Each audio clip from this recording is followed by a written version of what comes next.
కొత్తగా ఏ టెక్నాలజీ వస్తే దాని వెంట పడటం మనకు అలవాటే.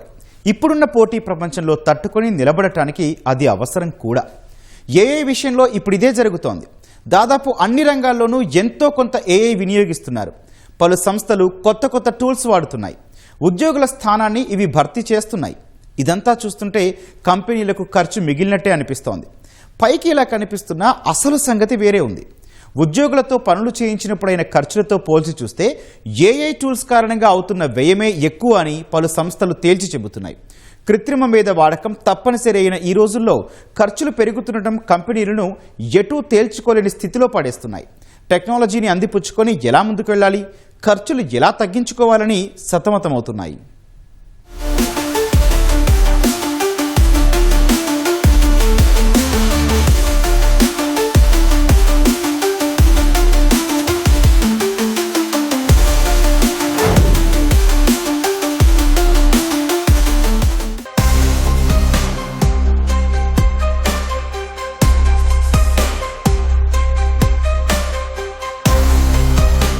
ఒకే ఒక్క నెలకు $500 మిలియన్, మన భారత కరెన్సీలో చెప్పాలంటే 4,500 కోట్ల రూపాయలకు పైనే ఓ సంస్థ ఏఐ వినియోగం కోసం పెట్టిన ఖర్చు ఇది. కృత్రిమ మేధ వచ్చింది, పనులన్నీ సులువుగా అయిపోతాయి, ఉద్యోగులపై పెట్టాల్సిన ఖర్చులు తగ్గుతాయి అని అనుకున్నాయి సంస్థలు. ఇప్పుడు చూస్తేనేమో కథ అంతా అడ్డం తిరుగుతోంది. ఉద్యోగులతో పని లేకుండానే పూర్తి స్థాయిలో ఆటోమేషన్ వైపు మళ్లేందుకు అన్ని సంస్థలు ఆసక్తి చూపిస్తున్నాయి. ఉద్యోగుల సంఖ్యను తగ్గించుకుంటున్నాయి. ఉన్న ఉద్యోగులతోనే ఏఐ టూల్స్ సాయంతో ప్రొడక్షన్ పెంచుకునే ప్రయత్నం చేస్తున్నాయి. కానీ నెల తిరిగేసరికి వచ్చే బిల్లు మాత్రం చుక్కలు చూపిస్తోంది. వేలాది మంది ఉద్యోగులు అదే పనిగా ఏఐ టూల్స్ వినియోగించడం వల్ల ఖర్చులు తడిసి మోపెడవుతున్నాయి. వర్క్ ఫోర్స్ ను తగ్గించుకుని కాస్త లాభపడదామని అనుకుంటే ఇలా కొత్త చిక్కొచ్చి పడింది. ఏం చేద్దాం అనే ఆలోచనలో పడ్డాయి పలు సంస్థలు.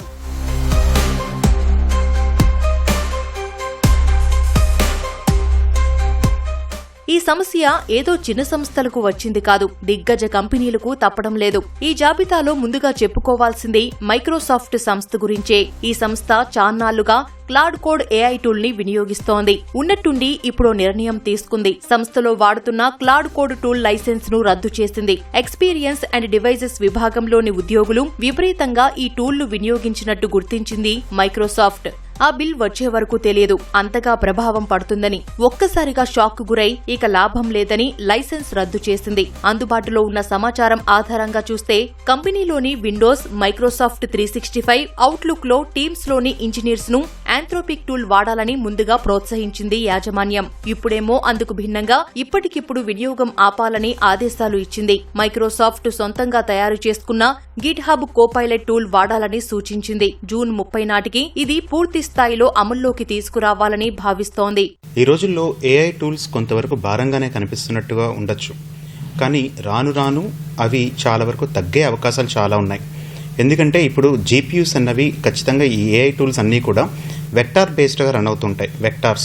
మరి వెక్టార్స్ని ఫాస్ట్గా ప్రాసెసింగ్ చేయాలి అంటే జీపీయూస్ అన్నది అత్యంత ముఖ్యమైన పాత్ర పోషిస్తుంటాయి. జీపీయూలు లేదా టీపీయూలు లేదా ఎన్పీయూస్ ఇలాంటివి ముఖ్యమైన పాత్ర పోషిస్తుంటాయి. ఇవి కొంతవరకు కాస్ట్లీయే. ఎక్కువ మంది ఒకేసారి వాటిని వాడుతున్నారు కాబట్టి వాటిని లిమిటెడ్గా ఉన్నాయి కాబట్టి కొంతవరకు ఇప్పుడు కాస్ట్ ఆ సంస్థలకు భారంగానే ఉంటుంది. మైక్రోసాఫ్ట్ తీసుకున్న నిర్ణయం ప్రపంచవ్యాప్తంగా చర్చనీయాంశమైంది. అందుకు ప్రధాన కారణం ముందు నుంచి ఏఐని అడాప్ట్ చేసుకోవడంలో ఈ సంస్థ ముందుండడం. పలు సందర్భాల్లో సీఈఓ సత్యనాథెల్లా చెప్పిన ఓ విషయాన్ని ఇక్కడ ప్రస్తావించాలి. సంస్థలో దాదాపు 30% మేర కోడింగ్ కోసం ఏఐ వాడుతున్నామని చెప్పారాయన. అంతేకాదు ఓపెన్ ఏఐతో పాటు మరికొన్ని ఇంటిగ్రేటెడ్ ఏఐ టూల్స్ లో సుమారు $13 బిలియన్ పెట్టుబడులు పెట్టింది ఆ సంస్థ. ఫలితంగా మైక్రోసాఫ్ట్ ఇంజనీర్లంతా క్లాడ్ కోడ్ వాడడం మొదలుపెట్టారు. సొంతంగా మైక్రోసాఫ్ట్ కు ఏఐ టూల్ ఉన్నా చాలా మంది డెవలపర్స్ క్లాడ్ కోడ్ నే వాడుతున్నారు. గతేడాది డిసెంబర్ నుంచి ఈ వినియోగం మొదలైంది. సాధారణంగా ఏదైనా సాఫ్ట్వేర్ లైసెన్స్ తీసుకుంటే మరీ ఇంత ఖర్చుండదు. అడ్వాన్స్డ్ ఏఐ టూల్స్ వాడినప్పుడు అవి పూర్తిగా టోకెన్ ఆధారంగా వసూలు చేస్తున్నాయి. అంటే ఇచ్చే ప్రతి ప్రాంప్ట్, కోడ్ రివ్యూ, డీబగ్గింగ్ ఇలా మొత్తం ప్రక్రియలో ప్రతి దశలోనూ టోకెన్ కు తగ్గట్టుగా బిల్ వేస్తున్నాయి. ఫలితంగా ఖర్చు భారీగా పెరుగుతోంది. ఓ 100 మంది వాడితే పెద్దగా ప్రభావం ఉండకపోవచ్చు, కానీ ఒకేసారి వేలాది మంది ఉద్యోగులు వాడితే ఖర్చు భారీగానే అవుతుంది. మైక్రోసాఫ్ట్ విషయంలో ఇదే జరిగింది. ఈ సమస్య మైక్రోసాఫ్ట్ కే పరిమితం కాలేదు, మరికొన్ని సంస్థలు కూడా ఇబ్బందులు పడుతున్నాయి. ప్రముఖ రైడింగ్ కంపెనీ ఊబర్ పరిస్థితి ఇదే. ఈ సంస్థ కూడా కొద్ది నెలలుగా క్లౌడ్ కోడ్ ను వాడడం మొదలుపెట్టింది. సుమారు 5,000 మంది ఇంజనీర్లు ఈ టూల్ ను వినియోగించారు. ఈ ఏప్రిల్ నాటికి ఈ టూల్ వాడకం 80 నుండి 95% మేర పెరిగింది. మొదట్లో నెలకు $500 ఖర్చు పెడితే ప్రస్తుతానికి అది $2,000 చేరుకుంది. ఈ లెక్కలు చూసిన తర్వాతే సంస్థలో ఓ డిబేట్ మొదలైంది. ఏఐ వినియోగాన్ని తగ్గించాలా లేదంటే ప్రత్యామ్నాయాలు ఏమైనా చూడాలా అనే చర్చ జరుగుతోంది. కామన్వెల్త్ బ్యాంక్ ఆఫ్ ఆస్ట్రేలియా, క్లర్నా, డ్యూయోలింగో లాంటి సంస్థలు కూడా ఏఐ బడ్జెట్ తో ఇబ్బందులు పడుతున్నాయి. కొన్ని కంపెనీలు ఏఐ వచ్చిన మొదట్లో కొంతమంది ఇంజనీర్లకు ఉద్వాసన పలికాయి. ఇప్పుడు ఖర్చులు భరించలేక మళ్లీ ఇంజనీర్లను హైర్ చేసుకునే పనిలో పడ్డాయి. ఈ రోజుల్లో జాబ్స్ పోతున్నాయి అనుకోవడం కన్నా ఒక రకంగా స్టార్టప్స్ కొత్తగా మీరు ఏదైనా ప్రొడక్ట్ ఇన్నోవేట్ చేయగలిగితే ఆ పర్టికులర్ ప్రొడక్ట్లో ఈ ఏఐ టూల్స్ని ఉపయోగించుకొని న్యూ ప్రొడక్ట్స్ని మీరు డెవలప్ చేయడం చాలా ఈజీగా ఉంటుంది. అంటే కేవలం జాబ్ ఓరియంటెడ్గా కాకుండా ఆంటర్ప్రినర్స్కి అయితే చాలా వరకు ఉపయోగకరంగా ఉంటుంది. బ్రోకరేజ్ సంస్థ జెఫరీస్ ఈ మధ్య ఏఐ బడ్జెట్ పై కీలక వ్యాఖ్యలు చేసింది. ఈ టెక్నాలజీ ఎంత ఆదా చేస్తోందో అంతకు ఎక్కువగా ఖర్చులు పెట్టిస్తోందని తేల్చి చెప్పింది. ఇదే సంస్థ ఓ అంచనా కూడా వేసింది. 2029 నాటికి ప్రపంచవ్యాప్తంగా ఏఐ వల్ల అయ్యే ఖర్చు $4.7 లక్షల కోట్ల వరకు పెరగనుంది. అందులో సుమారు $2.6 లక్షల కోట్ల మేర కేవలం టెక్ హార్డ్వేర్ పైనే ఖర్చు చేయాల్సి వస్తుందన్నది ఆ సంస్థ చెప్పిన మరో లెక్క. ఇక్కడ మరో విషయమూ ప్రస్తావించాలి. చాలా మంది ఉద్యోగులు ప్రతి చిన్నదానికి ఏఐ టూల్ ని విపరీతంగా వాడుతున్నారు. ఇది కూడా ఓ రకంగా ఖర్చును భారీగా పెంచుతోంది. అందుకే కొంతమంది నిపుణులు కొన్ని సూచనలు చేస్తున్నారు. అనవసరమైన టాస్క్ల కోసము ఏఐ పై ఆధారపడడం తగ్గించాలని చెబుతున్నారు. అవసరానికి మించి ప్రాంప్ట్లు ఇవ్వడం, అదే పనిగా వాడడం, పెద్ద పెద్ద డాక్యుమెంట్స్ ఇవ్వడం లాంటివి చేయడం వల్ల టోకెన్స్ పెరుగుతున్నాయి. ఈ టోకెన్స్ ఆధారంగానే బిల్స్ కూడా పెరుగుతూ పోతున్నాయి. మెటా, అమెజాన్ లాంటి సంస్థలు ఏఐ టూల్స్ వినియోగంపై దృష్టి సారిస్తున్నాయి. వాటిని వాడడం వల్ల నిజంగా ఎంత మేలు జరుగుతోంది, ఎంత లాభం వస్తోంది అనే లెక్కలు రాసుకుంటున్నాయి. వాటి ఆధారంగానే భవిష్యత్ వ్యూహాలను సిద్ధం చేసుకోవాలని భావిస్తున్నాయి. సేల్స్ ఫోర్స్ ఈ విషయంలో కాస్త ముందుంది. ఈ సంస్థ ప్రత్యేకంగా ఏజెంటిక్ వర్క్ యూనిట్ ను ఏర్పాటు చేసుకుంది. ఏఐ వినియోగం వల్ల ఎంత బిజినెస్ జరుగుతోందని లెక్కగట్టేందుకు ఈ వ్యూహం అనుసరిస్తోంది. గోల్డ్మ్యాన్ సాక్స్ సంస్థ అంచనా ప్రకారం ప్రపంచవ్యాప్తంగా నెలవారీ ఏఐ టోకెన్ సంఖ్య 2026-30 మధ్య కాలంలో ఊహించని స్థాయిలో పెరగనుంది. ఏఐ చాట్బోట్ తో పోల్చుకుంటే ఏజెంటిక్ టూల్స్ లో ఓ పని పూర్తి చేయడానికి కనీసం 5 నుండి 30 రెట్లు ఎక్కువగా టోకెన్స్ అవసరమవుతాయి. అంటే అంత భారీగా ప్రాంప్ట్స్ ఇవ్వాల్సి వస్తుంది. అలా బడ్జెట్ పెరిగేందుకు అవకాశం ఉంటుంది. అందుకే ఈ టోకెన్స్ ను ఎలా తగ్గించుకోవాలని తలపట్టుకుంటున్నాయి యాజమాన్యాలు. పైగా ఈ విషయంలో పూర్తి స్థాయిలో అవగాహన ఇంకా రాకపోవడం సమస్యగా మారుతోంది.